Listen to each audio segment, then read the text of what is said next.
लोगों को जागरूक कर रहा हूं कि अपने धर्म के प्रति और अपने सनातन के प्रति वो और निष्ठावान बने। राम का भक्त हूँ, राम की सेवा का अवसर मिले अपना भाग्य समझता हूँ। मुंबई के बोरीवली पश्चिम कोरा केंद्र ग्राउंड नंबर 5 में भूमि पूजन एवं ध्वज पूजन कार्यक्रम का आयोजन किया गया। यह भूमि पूजन 26 नवंबर से 4 दिसंबर तक होने वाले श्री राम कथा के लिए किया गया। इस भूमि पूजन में उपस्थित रहे संत श्री चित्यानंद बापू, बीजेपी महायुति बोरीवली विधानसभा के उम्मीदवार संजय उपाध्याय, बदलापुर के विधायक रमेश चंद्र मिश्रा व अन्य बड़ी संख्या में लोग यहां पर उपस्थित रहे।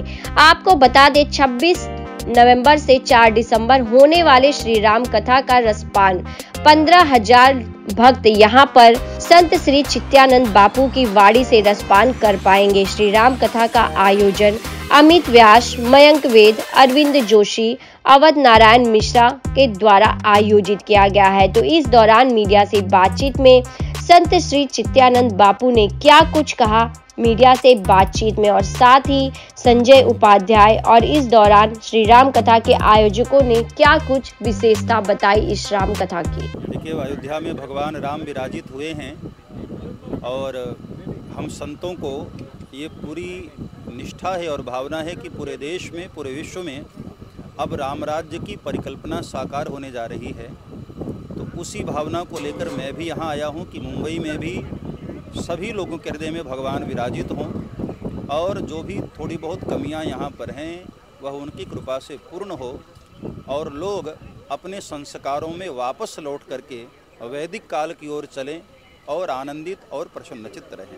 आपने कहा जो भगवान को ज्यादा समय देते हैं भगवान उनके साथ होते हैं, तो भाजपा इस समय लगातार अयोध्या में देखी जा रही है, दिवाली का पर्व हो या कुछ भी हो, तो क्या लगता है महाराष्ट्र विधानसभा चुनाव है, ऐसे में भगवान राम किसके साथ खड़े हैं? देखिए, ऐसा है, भगवान राम सदैव उनके साथ खड़े हैं जो धर्म को साथ में धारण किए हुए खड़े हैं, जिनके मन में धर्म के प्रति निष्ठा होगी, सत्य के प्रति निष्ठा होगी और ईमानदारी से सेवा की ओर आगे बढ़ रहे होंगे।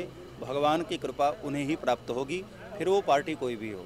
सनातन धर्म को आगे बढ़ाने की बात लगातार जारी है और लोग काफी जागरूक हो रहे हैं, इसको लेकर आप क्या कुछ कदम आप उठा रहे हैं और आपकी तरफ से क्या कुछ पहल है? देखिए, परमात्मा ने सबको अलग अलग जिम्मेदारी दी है। मुझे भगवान ने वाणी के द्वारा सेवा करने की जो जिम्मेदारी दी है, मैं पूरी निष्ठा के साथ उसका निर्वहन कर रहा हूँ। लोगों के बीच गांव-गांव जाकर, शहर-शहर जाकर, देश-देश जाकर लोगों को जागरूक कर रहा हूं कि अपने धर्म के प्रति और अपने सनातन के प्रति वो और निष्ठावान बने। राम का भक्त हूँ, राम की सेवा का अवसर मिले अपना भाग्य समझता हूँ। किस तरह से सनातन धर्म को आगे ले जाने की बात चल रही है और इस चुनाव में यही चर्चा का विषय है, आप इस पर क्या कहना चाहेंगे? सनातन शक्तियाँ जागृत हुई हैं, यह देश हित में है और इसके लिए ऐसे किसी भी अनुष्ठान में, आयोजन में सहभागी होना अपना भाग्य। आप किस तरह आस्था से जुड़े, क्योंकि धीरेन्द्र शास्त्री जी के साथ भी आपकी एक फोटो देखी जा रही है और प्लस आज आपने यहाँ पर भी दर्शन किया है और अमित शाह और मोदी जी के भी आशीर्वाद आपको मिल रहे, तो किस तरह से भारी जीत देख पा रहे हैं बोरीवली में? माँ बाप की पुण्याई है, गुरुओं का आशीर्वाद है, उसके कारण दर्शन संभव हो जाते हैं, तो अपने आप को भाग्यशाली समझता हूँ। ये मेरे लिए परम सौभाग्य की बात है कि हम यहाँ चुनाव में प्रवास में लगे हुए हैं आज लगभग 1 माह से, और चारकोप, बोरीवली और मलाड इन 3 विधानसभाओं में प्रचार प्रसार का कार्य कर रहे हैं।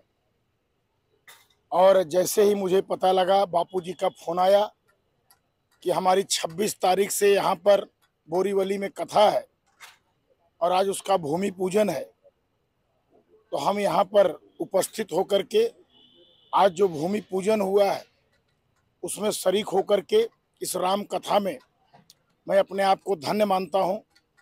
और हमें परम पूज्य संत चिन्मयानंद महाराज जी बापू का बड़ा स्नेह प्राप्त है, बड़ा आशीर्वाद प्राप्त है और आज पुनः हमें आशीर्वाद प्राप्त करने का अवसर मिला।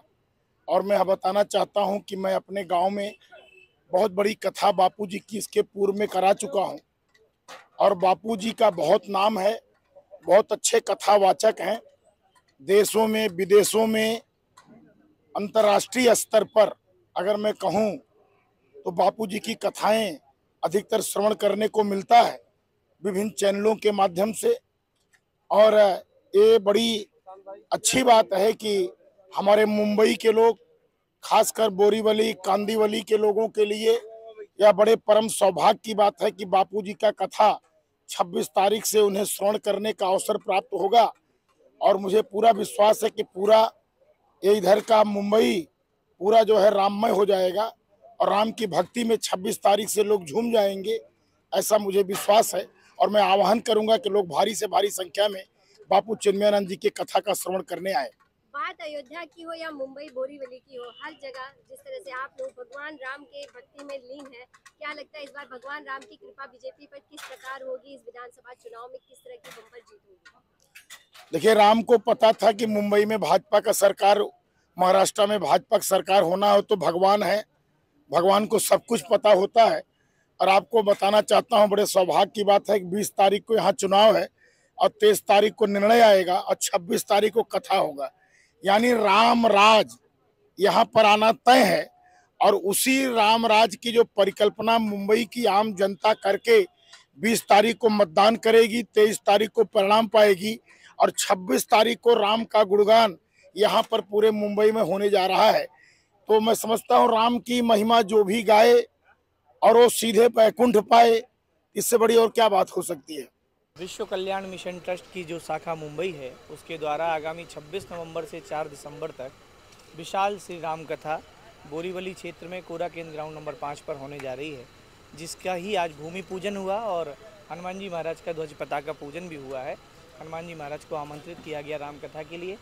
और 26 नवंबर से विश्वविख्यात परम पूज्य संत श्री चिन्मयानंद जी बापू इस कथा का वाचन करेंगे। और इसी कथा के अंतिम दिवस में 4 तारीख को बापू जी का जन्म दिवस भी हम सभी विश्व कल्याण मिशन ट्रस्ट और पूरे मुंबई वासी बहुत धूमधाम से यहाँ पर मनाएंगे, क्योंकि ये अवसर हमें कई सालों बाद, पिछले 10 साल पहले पूज्य महाराज श्री कथा यहाँ हुई थी कांदिवली में, उसके बाद ये अवसर मिला है। इसलिए सभी भक्तों में अपार उत्साह है कथा को लेकर और धूमधाम से इस कथा को किया जाएगा।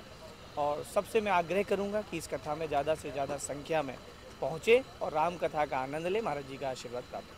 कितना जो ग्राउंड की सीमा होगी वो कितनी होगी कि कितना जो भक्त है, कितनी बड़ी संख्या में भक्त यहाँ पर आके कथा? लगभग यहाँ पर 10-15 हज़ार लोगों की बैठने की व्यवस्था की जा रही है। और विशेष बात यह है कि जितने लोग कथा में आएंगे वो कथा के बाद भोजन प्रसाद ग्रहण करेंगे। नित्य क्या रखा गया? शाम को 4 बजे से 7 बजे तक कथा का समय है और नित्य 7 बजे के बाद यहाँ महाप्रसादी का आयोजन है। आप क्या कहना चाहेंगे बोरीवली में? ये बोरीवली में के लिए एक उत्तम अवसर है जो राम कथा चिन्मया बापू के द्वारा यहाँ हो रही है, तकरीबन 11 साल के बाद बॉम्बे में।